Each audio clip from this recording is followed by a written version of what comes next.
Hi ಕಲಿಯುಗದ ಕನ್ನಡ ಜೀವಿಗಳೇ ನಮಸ್ತೆ.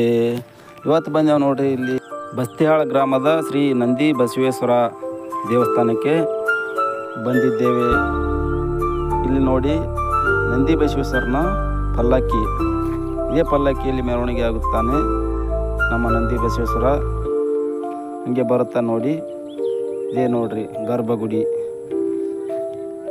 ಶ್ರೀ ಸತ್ತುಳ್ಳ ನಂದಿ ಬಸವೇಶ್ವರ ಯಾವ ರೀತಿ ಕಾಣ್ತಾ ಇದ್ದಾನೆ ನೋಡಿ.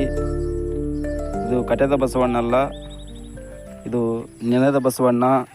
ಬಸ್ತಿಹಾಳದ ಬಸವಣ್ಣ ಹೇಗೆ ನೆನೆದ ಅಂದರೆ, ಹಿಂದೆ ಹಂದಿನೂರದ ಕೋರಿ ಗಿರಿಮಲ್ಲ ಮುತ್ಯ ಎನ್ನುವ ವ್ಯಕ್ತಿಯ ಹಿಂದೆ ದಂಡಗುಂಡಿಗೆಯಿಂದ ನಂದಿ ರೂಪ ತಾಳಿ ಬಸ್ತಿಹಾಳ ಗ್ರಾಮಕ್ಕೆ ಬಂದು ಇಲ್ಲೇ ನೆಲೆಸಿದ್ದಾನೆ.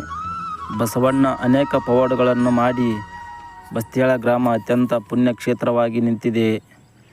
ಬಸ್ತಿಹಾಳ ಗ್ರಾಮವಷ್ಟೇ ಅಲ್ಲ, ಸುತ್ತ ನಾಡಿನ ತುಂಬ ಭಕ್ತ ಸಮೂಹ ಹರಿದು ಬರುತ್ತದೆ.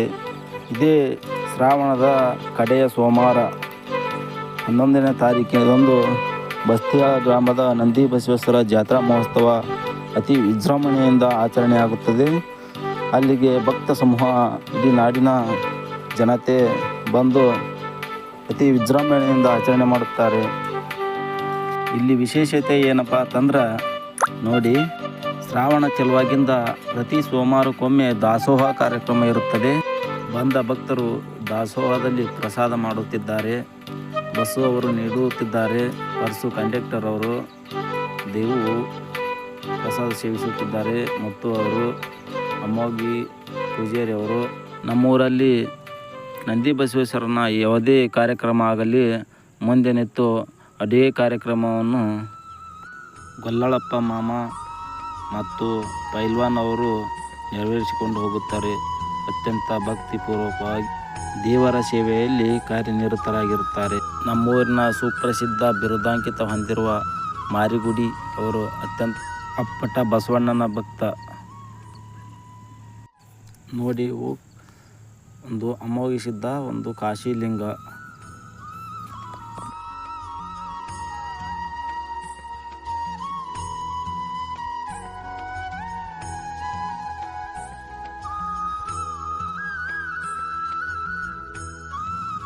ನೋಡ್ರಿ, ನಾವು ಪ್ರಸಾದ ತೆಗೆದುಕೊಂಡೆವು.